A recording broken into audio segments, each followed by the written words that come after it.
Hey guys, what's up? It's Ellen and welcome back to my channel. For today's video, I am doing a thrift flip DIY ruched slip dress.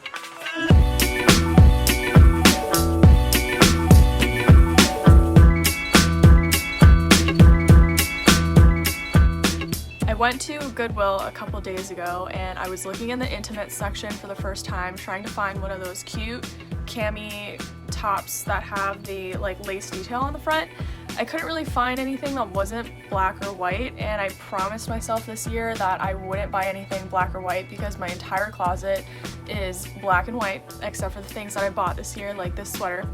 And so I was having kind of a hard time, a little bit discouraged, until I found this burgundy slip dress. So I was like, okay, this could work.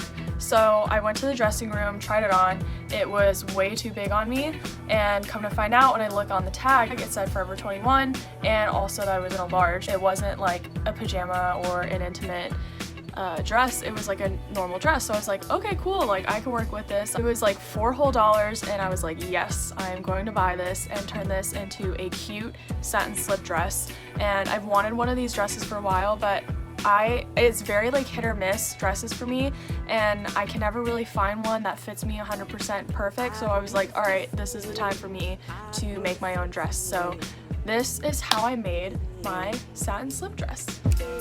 So the first thing that I did was rip the seams so that there's a front piece and a back piece.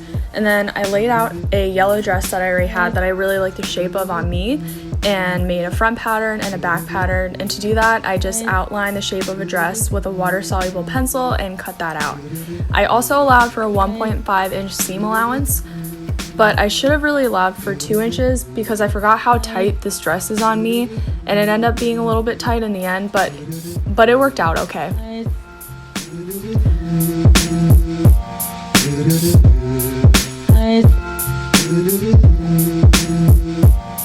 I also kept all of the extra fabric for the actual ruching part and to make the string.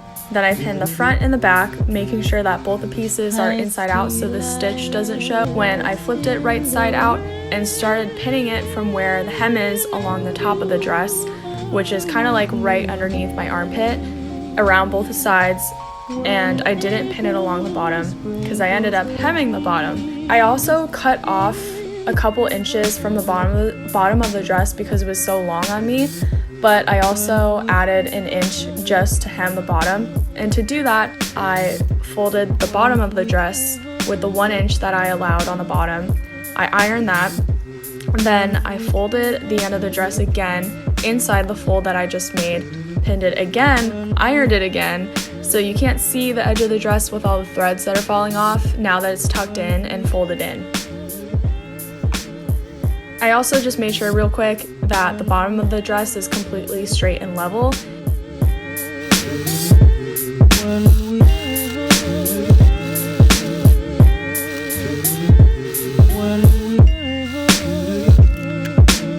Now that the bottom is done, I sewed the 2 pieces together with a straight stitch and just sew the 2 pieces down the sides, nice and easy. So then after, I serged the 2 sides of the dress, meaning that the threads aren't going to be shedding everywhere when I wear it, just with a simple zigzag stitch real quick, which is a nice alternative if you don't have a serger like me.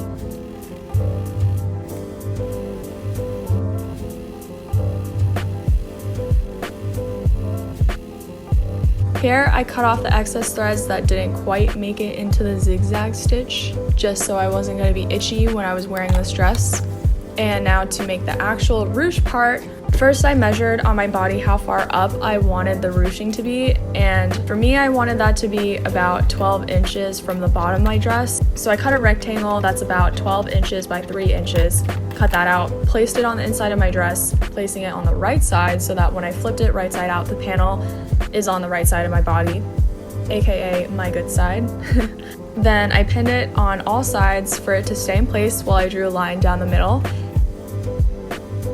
I'm going to be sewing the line in the middle as a straight line, and then also the left side, the right side, and the top side, like an open box. The bottom side isn't going to be sewn because that's where my string is going to go, so I just made sure that I wasn't going to sew that pin on the bottom, but that pin is just for the rectangle to stay in place. So to make the string, I took a piece of fabric that was already at least 28 inches in length, which is about double the length of the ruched panel. You just want to make sure that you have enough string to go inside and out of the ruching panel, and then some just to tie it on the bottom.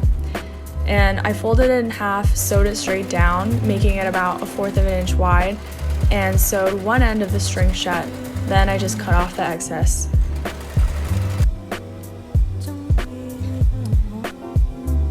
So I'm gonna flip this string inside out so it's not looking like a janky piece of string, and to do that I take a clothing pin and pin the closed end of the string. All you do from there is then push the pin inside the string and wrap the fabric around the string until the pin comes out from the other side.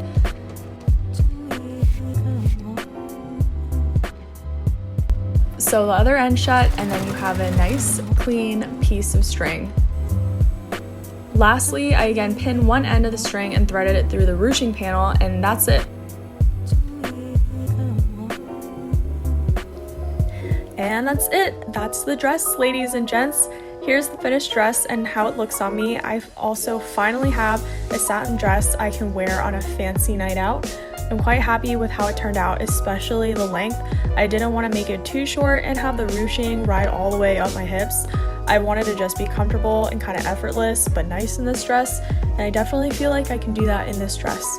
So thank you guys so much for watching, and see you in my next video.